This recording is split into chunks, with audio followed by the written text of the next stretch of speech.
Salut les gars, j'espère que vous allez bien. Suivez la vidéo, n'oubliez pas de me laisser vos impressions dans la partie commentaires. Merci. Bref, mira c'est nous on vit jamais à déconstruire pour extraire na mi combien c'est ma déconstruire tcha. Amenye producteur le Togo. Non Togo pas. Na me rete on veut producteur les 2 ans, 3 ans, 5 ans et c'est faux. Mais qu'elle peut produire au contraire de nene besoin de me cacher. Amenye, notre production Amenye qui a produit hein? Elle a des gâteaux. Des millions. D'abord, il faut savoir que quand on avait producteur, c'est celui qui fabrique des sons à la base. Quand on avait producteur, c'est celui qui fabrique des sons. Celui qui a un studio de fabrication de morceaux de musique. Et on avait producteur. Produit ça. Et ni producteur. Produit ça et il a habilité là mon label. Là, artiste. Donc, tant que dans notre pays, on a des studios et des arrangeurs qui travaillent dans ces studios, on a des producteurs de base. Parce que producteur, année sort, je veux dire, il a fabriqué Hano. Il dit, mais Hano, on l'a publié. Donc, ça, c'est un producteur à la base. Artiste, le producteur, tout dépend du type de projet qu'il a. Et producteur, on va fonctionner, n'a pas projet de single ou projet d'album. Le co-gérer dans single toi et toi on a le co-gérer dans projet d'album toi. Je vous l'ai dit, le producteur c'est celui qui a un studio et qui peut fabriquer des sons à un artiste pour que l'artiste le publie. Voilà. Le producteur est différent du mécène. Nous on avait mécène en Amérique et on maîtriser son menu Amérique, on maîtriser show business mais côté, on maîtriser le marketing musical, maîtriser voix égalée ainsi. Et quand l'artiste fait, il fait un artiste à bon. Donc, elle a son méga, la vie un artiste, un artiste a jamais été pour me dépenser au bon. Ça, c'est un mécène. Mécène est mieux, il y en a les Togo producteurs. Mécène est mieux, il y en a les Togo producteurs. Et du coup, l'industrie est développée, l'industrie musicale est développée. Le producteur est une maison de disques. Et nos maisons de disques, c'est à la fois le label plus un système de distribution. C'est-à-dire que on a fabriqué Hano. Au même moment, on a fabriqué les topois. On a sorti des systèmes, mais qu'on a sait, qu'on a des bons revenus. Donc pour les vraies maisons de disques, qui ont la autocours artistes, ils ont besoin d'un contrat. Et les maisons de disques, eux, ils fonctionnent par album. Donc, on te signe des contrats par album. Peut-être qu'on va te signer pour 2 ou 3 albums. Et pour fabriquer un album, il te faut du temps. Donc, le contrat va s'étendre sur la durée équivalente, soit 2, 3 ou 5 ans. Et pour que l'artiste soit disponible à fabriquer des sons, il faut qu'il soit à l'aise. Il faut qu'il ait un bon logement. Il faut qu'il ait de bons vêtements. Il faut qu'il se nourrisse bien. Et nous, qui créons, et mes gars, yo, sont artistes. Ne changer ma gueule, mais bien disponible, bien permettre de fabriquer album. Parce que maison a bien fabriquer album, yo là c'est la trop bon gazérica. Ni même. Et on gosse le fond mais qu'il y a 100 millions encore à l'homme mais il est signé. Ngenti, n'est au rapporté. Et qu'il y a comme millions à l'homme il est signé. Mais c'est possible parce que Togo en toi industrie moule album en moule c'est donc c'est possible tout coup voilà mais comme un peu producteur le Togo mais c'est qu'il y a un producteur tant que arrangeur ou le studio mina quoi producteur yoni wa ouais on a un producteur de base mais c'est nous on y ameko boss ko on a mis ici mais on a galé aussi on maîtriser showbiz wa on y met ça nous et les Togo les filles producteur ou les Togo mais c'est nous les Togo il y a confondre mais c'est un co-producteur il y a que les manquer les Togo dans une maison de disques une vraie maison de disques qui est les rallier producteur et marketeur producteur et maison de distribution collés. quand même les voix, on a pas artiste au signé na pour beatmaker en production, on a projet. Et puis artiste à la signé pour maison de distribution. Alors artiste les on doit trouver la moyen que on va fabriquer na puis on va signer na pour maison de distribution. Et Zemela, Nyanya, Abouinti, Azan Cerveau. Donc voilà, dans l'histoire de la musique togolaise, on a eu des grands producteurs. Carlos Dankou, par exemple, c'est quelqu'un qui a un studio, qui a monté un label et qui fabriquait des sons aux artistes. Carlos Dankou fait partie des artistes qui ont mis les bases de l'artiste Senza, par exemple. Artiste Rochan, par exemple, il fut un temps où il fabriquait et lancé artiste Boboro, quoi. C'est un grand producteur de l'histoire de la musique togolaise. Maintenant, quand tu prends les gens comme Tamakin Tutu, par exemple, en réalité, c'est un manager. C'est un manager de carrière. Pareil pour le gars de Santeros, comment il s'appelle déjà, Mansa. Voilà, pareil pour Mansa. En réalité, ce sont des managers. Ce sont des managers de carrière.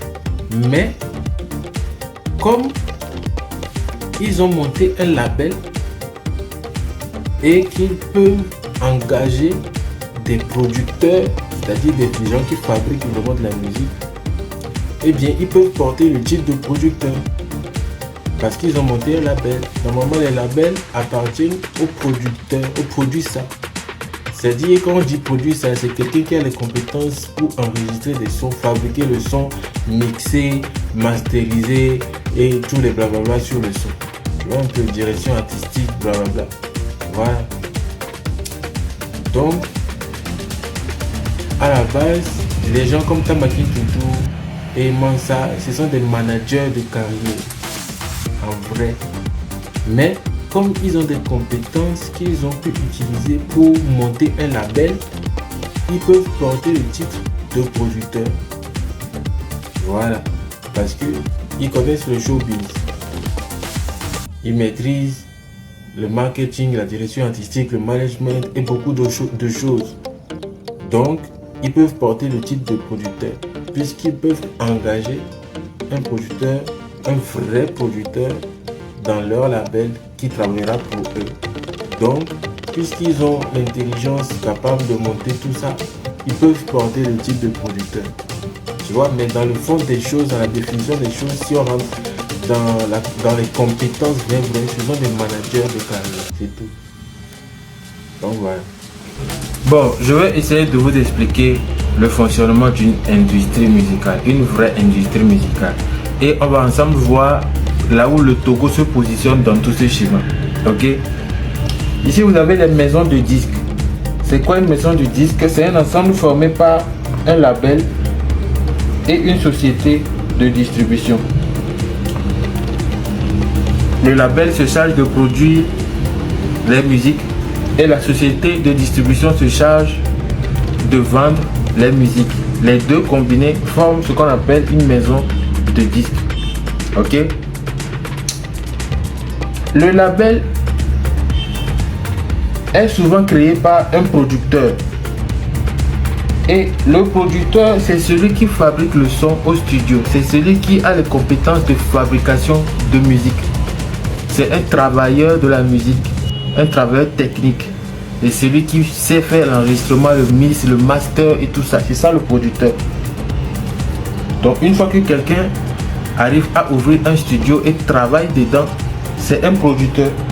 Et ce producteur peut monter un label. Donc il y a cette relation d'équivalence. Maintenant, il y a aussi un particulier comme ça qui n'a pas les compétences d'enregistrement, de mix, de master, etc. Mais qui a l'argent et la volonté, en plus de certaines informations sur la musique, et qui a envie peut-être d'investir dans l'ouverture d'un studio. Donc, il va donner de l'argent pour qu'on ouvre un studio, il va payer des matos, etc. Et il va travailler avec un producteur. Cette personne s'appelle directeur de production. Le directeur de production. Donc le directeur de production, lui aussi, il peut ouvrir un label, mais sans avoir les compétences du producteur. C'est-à-dire il ne sait pas enregistrer, ni mixer, ni masteriser. Mais il a l'argent capable d'ouvrir un studio, donc d'ouvrir un label. Pour ça, il doit engager un producteur, il doit bosser avec un producteur, s'associer avec un producteur. Donc ce sont les deux qui dirigent un label. C'est clair. Maintenant, le producteur et le directeur de production travaillent en étroite collaboration avec les artistes. Le producteur et le directeur de production travaillent en étroite collaboration avec les artistes. Un exemple de directeur de production au Togo, c'est Tamakin Tutu, Mansa. Ce sont des directeurs de production. Un exemple de producteur au Togo, Carlos Danklou. Ok, H on the beat. Ok, Master Jazz, Fenty Beat Master. Ce sont des producteurs. Ok. Maintenant, le mécène est en bas de l'échelle. Le mécène, lui, il est en étroite collaboration avec l'artiste, mais dans une collaboration non professionnelle. Ça veut dire que eux, entre le mécène et l'artiste, c'est une relation de fanatisme. Le mécène n'est qu'un fan de l'artiste qui a de l'argent et qui a envie d'investir cadeau gratuitement sans attendre un retour sur investissement. Donc le mécène, lui, il n'est pas dans un schéma marketing. Tout ce qui est en haut ici, c'est un schéma marketing. C'est l'industrie, ça.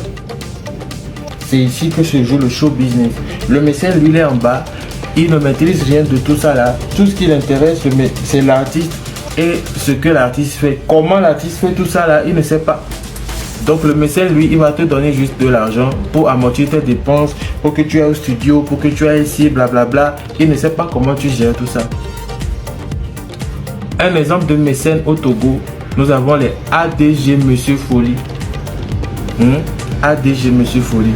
Il y a qui d'autre? Vous pouvez mettre les mécènes que vous connaissez en commentaire. Il y en a plein. DG Dongo, par le passé. Noël de Poken. J'entends ces noms-là. Souvent, les artistes citent ce genre de mécènes dans les sons. Ok. Maintenant, en haut, vous pouvez voir Major et Indé. Ok, suivez le schéma ici. Les maisons de disques peuvent être en Major ou en Indé. Quand on dit Indé, ça veut dire indépendant. C'est indépendant comme coupe Indé. Indépendant. Indépendant, ça veut dire que c'est pour quelqu'un particulièrement. Quand on dit major, ça voudrait dire que c'est dans plusieurs pays. C'est carrément un gouvernement. C'est carrément un gouvernement. C'est une association. C'est multinational. Les majors sont souvent multinationales. C'est dans plusieurs pays. Et ça fonctionne comme un gouvernement. Ok. Donc les maisons de disques, il peut y en avoir en major ou en indé. Un exemple de maison de disques major, Warner Music Group. Universal Music Group, eux sont les leaders depuis des décennies, depuis même des siècles. Sony Music Entertainment, ça ce sont des majors multinationaux. Ok, un exemple de maison de disques en indé, vous avez Rock Nation. Les maisons de disques en indé peuvent bosser, sous-traiter avec les maisons en major. Tu vois, les maisons de disques en indé peuvent sous-traiter avec les majors, les multinationales. Donc quand vous avez Rock Nation par exemple, Rock Nation de Jay-Z sous-traite avec Universal Music Group et Sony quelquefois. C'est clair. Voilà. Voilà un exemple de maison de disques en indé. Un autre exemple de maison de disques en indé, par exemple, il y en a plein. Hein. Tous les best music de DJ Khaled. Hein? Il y en a plein en indé, en indépendant, ça dit c'est dans un seul pays, c'est là-bas, c'est en un seul pays, c'est pour quelqu'un. C'est pour quelqu'un. Mais les majors, c'est des multinationales, c'est dans plusieurs pays. Et c'est géré carrément comme un gouvernement, en gros. Maintenant, les labels, il peut y avoir des labels majors ou des labels en indé. Des labels majors, il peut y en avoir des labels en major et des labels en indé. Il peut y avoir des labels indépendants. Les labels indépendants, on en a plein au Togo. Mansa, Fanga Music,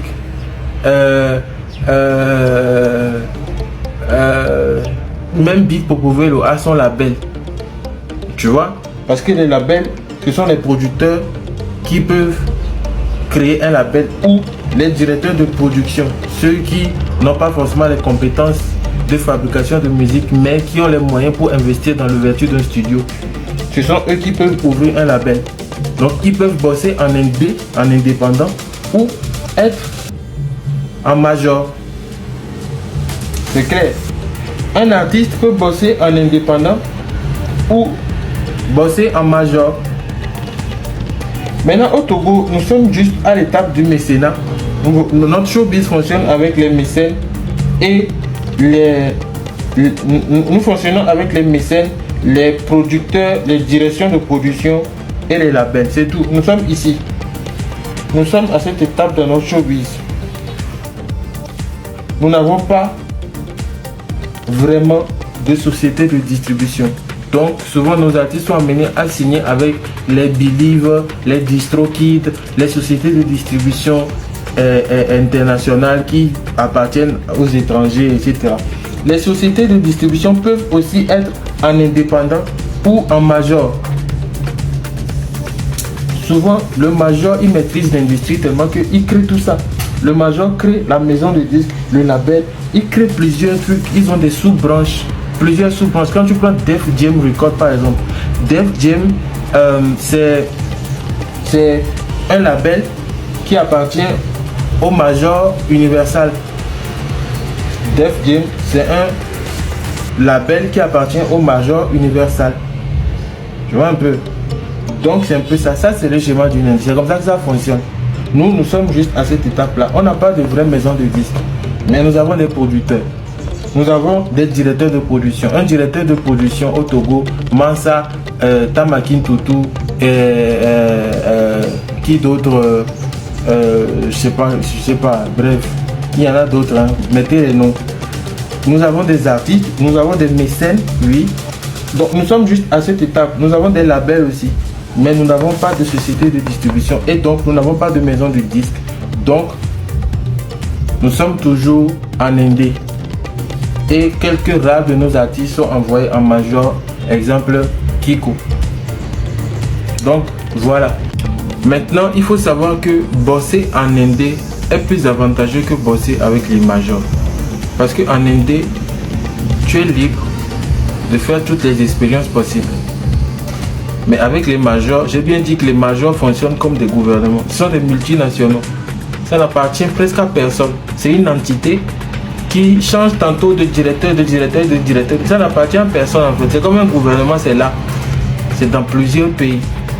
Donc, toi, en tant qu'artiste là, on n'a pas ton temps. Vous êtes dans un nombreux. On va te signer, t'oublier quelque part là-bas. Si toi-même tu n'es pas smart, tu n'es pas dynamique, si tu n'es pas vraiment un gars qui... on va bloquer des années de ta vie, tu vas finir très dépressif. Si tu n'as pas un mental fort. Donc, les signatures en major ne sont pas bonnes pour les Togolais parce que les Togolais, avec leur mentalité, ils ne sont pas encore prêts pour signer en major. Bon, ils ne sont pas compris. J'ai vu Kiko signer en major. Kiko n'est jamais prêt pour signer en major.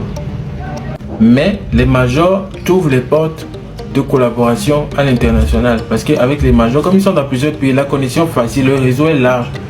Le major peut te faire des featuring tout à l'heure, ici, blablabla. En fait, le major t'utilise comme un produit. Eux, ils t'utilisent pour rentabiliser. Franchement, il faut que ça rentabilise, c'est pas du jeu. Tu vois, c'est eux, s'ils te donnent 10 millions, c'est que tu dois ramener 50 millions en fait. Sinon, en fait, tu as un problème. Hein. Sinon, ils vont te faire la misère. C'est pas du jeu. C'est là-bas qu'on dit on signe au diable. On signe avec le diable. C'est avec les majors en fait. J'ai dit que ce sont des entités. Ça fonctionne comme un gouvernement. Des fois même, tu sais pas qui est le boss. Tu sais même pas qui est le boss. On raconte que c'est le diable même qui est le boss des majors. Donc, vous voyez, bosser en indé donne beaucoup plus de liberté aux artistes, aux producteurs, aux directeurs de production, aux labels, que de bosser en major. Voilà. C'est pourquoi très souvent, même au Nigeria, Dans les pays développés musicalement en Afrique, en Afrique du Sud par exemple, ils ont leur label, ils font leur truc et ils ne cherchent que les sociétés de distribution pour vendre la musique à l'extérieur. Voilà, c'est clair. Ces gens, nous ici, on a les producteurs, on a les labels, on fait tout et on se débrouille juste pour ouvrir notre marché à l'extérieur pour pouvoir vendre. C'est ce qui nous manque ici actuellement. On n'a pas de société de distribution. Pour avoir une société de distribution, il faut un système marketing qui permette au public de pouvoir acheter. Il faut un système marketing, une relation marketing entre les œuvres des artistes et le public. C'est ce qu'on n'arrive pas à trouver. Donc nos artistes n'arrivent pas à vendre des albums. C'est eux qui doivent réfléchir normalement pour trouver. Parce que il y a non la cimée au plagma. Il y a non on est fort salé. Donc artiste et tu as de compétences marketing ou soit une équipe qui veut doit de compétences marketing qui Huawei là t'es deux cerveaux en fait là pour système là pour manière qui voilà ça société de distribution qui prend en compte le terrain togolais qui gère les ventes sur le terrain togolais. En Côte d'Ivoire ils ont ça. C'est parce qu'ils ont ça qu'ils arrivent à délivrer les disques d'or. Vous avez vu Roséline, il y en a eu tout récemment, ils ont compté les ventes d'albums. Même Didi B avait eu ça avec. Ils ont une société de distribution pour les Ivoiriens, pour eux là-bas. Donc c'est ce qui nous manque aussi ici. Bref, ça va aller.